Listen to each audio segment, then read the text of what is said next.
Hey guys, welcome back again to Daily Yen.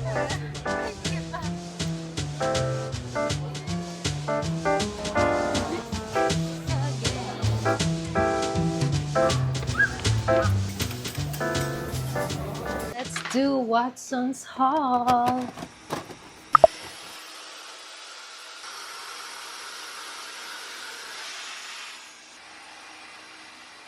Hey guys, welcome back again to Daily Yen. O, diba? New intro. Anyways, how are you guys? I miss you so much. I miss vlogging. So today is a Saturday and it's April 12 and we are going out with my friends. Nilagay ko lang tong lip balm from Chuchu Beauty. Ang ganda nito. Gusto ko tong lip balm na to or lip gloss. So finally, I got the courage to vlog again after so many months or umabot na ata ng taon. Kasi alam niyo, feeling ko, I've been getting more signs na bumalik ako sa vlogging, you know. And lately kasi, nitong naging active ako sa Instagram, ang dami nagre-reply sa stories ko, ate, when na yung vlog mo, ganyan. So I'm back again, finally, and sana talaga, Lord, bigyan mo ko ng strength na ituloy-tuloy itong vlog na to. And also, another reason kung bakit talaga nag-push akong bumalik sa pag-vlog is kasi nagkaroon ako ng extra time. Di ba dati, parang fully dedicated ako sa business, ganyan. And now na may extra time ako, and dun sa extra time ko, parang very unproductive siya. Kasi lately, parang yung lifestyle ko naging messy talaga. Like sa extra time na yun, maghapon lang talaga ako parang nakahiga, scroll lang, ganun. Yung parang unproductive talaga and very unorganized. And somehow, itong vlogging kasi, parang napupush talaga ako maging productive kasi syempre, kailangan ng content sa vlog. So, lagi ako nag-iisip or nag-organize ng mga things to do. So, I think vlogging will really help me to get back on track. Like, gawin na talagang productive yung life ko. Like, ayun yung pinaka-goal ko. And actually, I'm really trying kasi ang dami kong attempts na this day mag-vlog na talaga ako ganyan. Ngayong araw mag-vlog na talaga ako ganun. Ang dami kong ganun. Kaya I'm just so happy today na finally, I got the courage to vlog now. Anyways, enough with the talking kasi 2:30 na and ang alis namin dito sa bahay is 3 o'clock. So, I don't know if matatapos ako within 3 o'clock. Ganun ako katagal mag-ayos talaga. So, I'll just finish my makeup and prep for today's gala. Okay, so I'm done with my makeup and now, naisiwan mo yung bag ko and feeling ko ito yung bagay sa ating outfit, yung red. And it's my first time using this one. Pero I think bagay naman siya. Like it complements the color or yung black. Sige, ito na lang. Tinatamad na ako.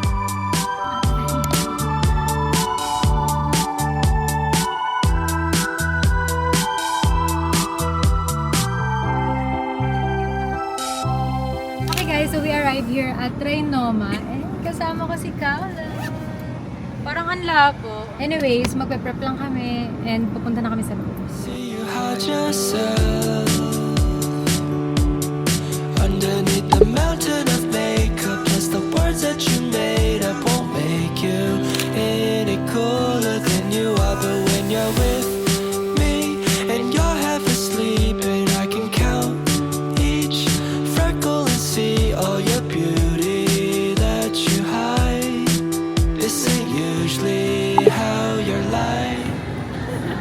Then you say, don't you be afraid of when your life's gonna end.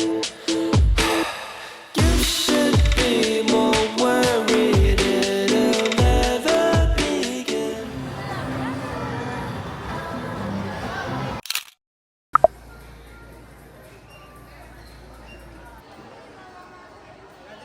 We're here at KKB. Wala, titingin lang kung anong pwede. Kasi ang daming cutesies. Ang daming cute stuff. Guys, it's so cute! So cute nito. Mahilig ako sa ganito. Oo. Ay, pwede buksan! Ay, pwede buksan! Let's see. Look at this cute books. Ay! Sorry. Ito! Ang cute! Shit! Cute! Guys, ang daming cutesy stuff dito. Ayan o, mga miniature. Super cute.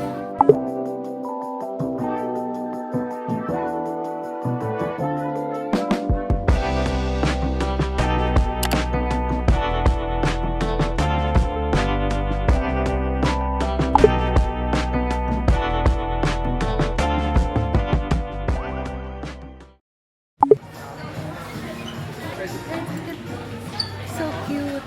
Ang gusto ko siyang kunin. Oh, cute. Glass siya. This speaks so much. Sige na nga. Sige, I'll get this.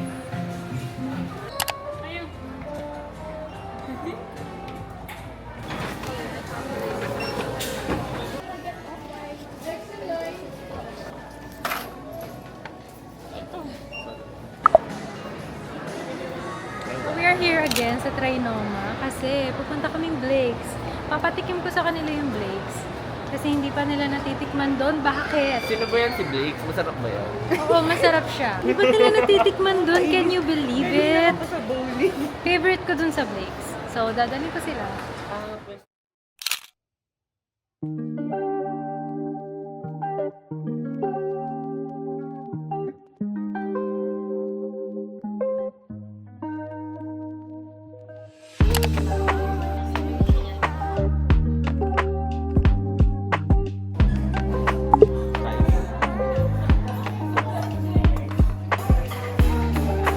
Matcha again.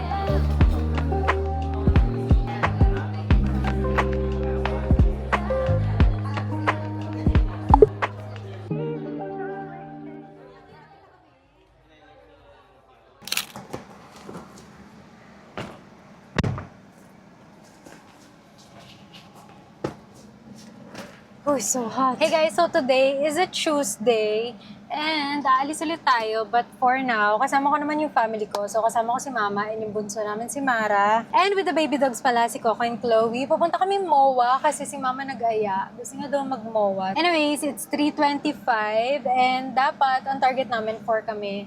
Nandun na kami sa MOA. So maya-maya ko na sila papasukin kasi grabe sobrang init pa sa loob. So yeah, punta na kami doon and I'll see you guys there. Hi Coco! Coco, sama? Sama. Hi, Chloe! Hi, Antonio. Hi!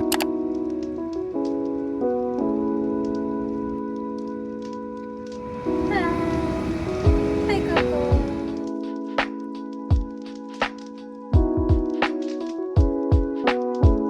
Chloe! Chloe!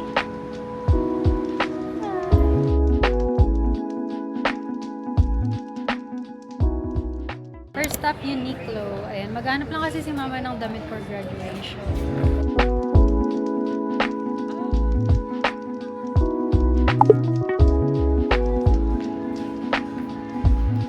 Diba? Super linis.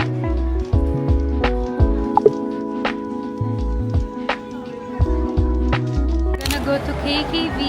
Ayan, kasi gusto nila tignan. Excited? Yeah? Ayan ako. Ng ice cream. Oh, I know it. It's so... Ice cream bats. Ah, ang cute. It's a paw. Eto may bone, no? Ang cute ng bone. Oh, Cutesy.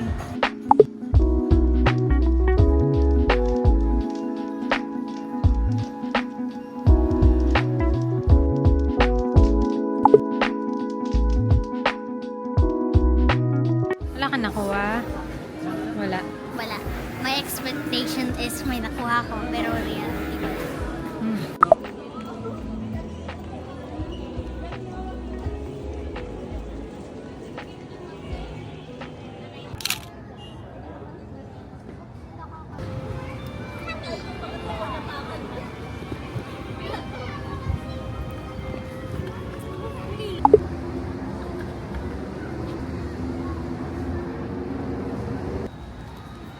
Going to eat. Wee wee again.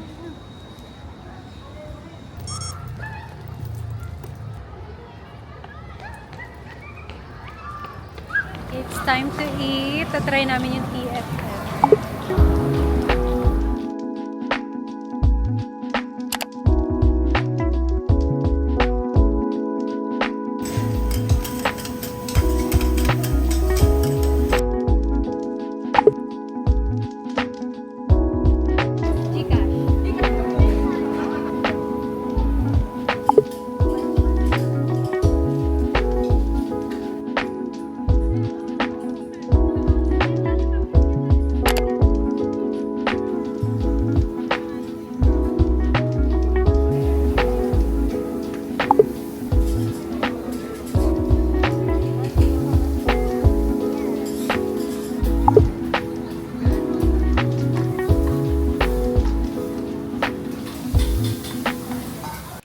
Okay guys, so let's do Watson's haul. So unexpectedly kahapon sa MOA, medyo napadami yung bili ko sa Watson's. And I know, madami may gusto ng Watson's haul dyan. So let's do one. So dalawang paper bag pala siya kasi dalawa yung Watson's na pinagbilan ko dun sa MOA. Dalawa kasi yung branch nila dun. Yung una, wala masyadong stuff na mga kailangan kong bilhin. And then yung pangalawa, ayun, kumpleto na siya. So mostly yung mga binili ko lang is body and skincare restock. So of course, ito, inuna ko na to. And yung tissue lang, nakapag-aalis ako. And the next one is etong favorite ko na parang candy, ayan. Meron kasing naka-sale doon, buy 2 save 25. So dalawa na yung binili ko, ayan, yung Fisherman. So gusto ko yung lasa nito. And the next one, ito, yung sa Human Nature, ito yung sunflower nila. Sobrang love ko tong sunflower oil na to. So ito yung nilalagay ko sa underarm, sa mga singit, ganyan. And kahit oil siya, hindi siya yung oil na mabigat sa skin. Minsan ginawa ko tong Dio, isang araw nung nawala na ako ng Dio. All throughout the day, okay lang siya sa underarms ko. Like, hindi siya naglangis and all. Basta super lightweight lang nitong sunflower oil na to. Ang daming benefits nito. I super love this one. And kapag consistent mo talaga tong gagamitan, may kita mo yung result na maglalighten talaga yung skin mo within siguro few weeks. Ayan, very highly reco. And then, speaking of Human Nature, ayan, bumili din ako ng natural feminine wash nila. Tapos ito pala, yung recent favorite ko na pang lighten ng dark spots. Ito yung sa Pond's, ito yung Niasourcinol. Nakakatatlong bottle na ako nito. Super nabitan ko siya sa skin ko. Like, talagang may glowy effect siya ganon, like after weeks. And then ito, ginagamit ko to every morning. And ayun, mabilis nga talaga kasi siya mag-lighten ng dark spots. Kaya ayan, maubusan na kasi ako. Alam ko nagba-buy one, take one to or nagsisale ata siya sa Lazada. Pero kasi maubusan na talaga ako and ayokong mag-skip ng day without using this one. And then next, I think mga body care na to. Ito yung sa Dove. Before guys, yung gamit ko talaga ever since is yung Dove na sensitive bar. So ito, gusto ko lang tong itry yung serum bar nila, yung 50 times niacinamide. So baka kasi mas nakaka-glowy siya ng skin. Although yung sensitive bar, maganda na siya sa balat. Pero I want na parang mas mag-glow yung skin ko, ganon. Kaya let's try this one and naamoy ko. Ang bango niya din. Ayan, amoy vanilla siya. So this one from Silk Secrets, ito yung kanilang 1-minute hot oil treatment. I use this as a conditioner. After shampoo, and nabitan ko yung effect niya sa hair ko. Like, dito, bumabagsak talaga yung hair ko. Kasi yung hair ko very wavy and frizzy siya. And ito, nalilesen niya. So yan, nakaubos na ako ng isang buo nito. And ito yung variant na keratin. Highly recommend din to if you have frizzy hair. And then this one, try ko nang bumalik dito sa Aboni. Ito yung Spam Milk Salt. Ayan, the OG one. Lang kasi parang ang goal ko is gusto kong mas kuminis yung balat ko. And I remembered using this before na gumana din talaga sa skin ko and naglighten yung skin ko with this. Ayan din ito pala, bumili ako ng Chani or ng tweezer. Ayan, ito yung sa Basic Care kasi bala ko sa kilay ko, i-pluck ko na lang siya. Since dati nagpa-pluck naman ako ng kilay, medyo tinamad nga lang ako. Pero ngayon hindi, sinisipag na ulit ako mag-pluck. And then ito na, last na to. Gusto ko lang tong itry yung Lux Organics Retinol Plus Gluta. Ayan, as a lotion. That's all I got from Watson's. So for now, since it's a Wednesday, wala naman ako masyadong gagawin today. Except, asa nakikita ko sa room ko right now, it needs cleaning. So, ayun, mag-aayos lang siguro ako ng kwarto from yesterday's mess. And yeah, clean with me. Ayan, so this is my situation right now. Ito, kailangan ko na talagang ayusin. And then, ayan pa, tapos ito pa. Okay, let's start.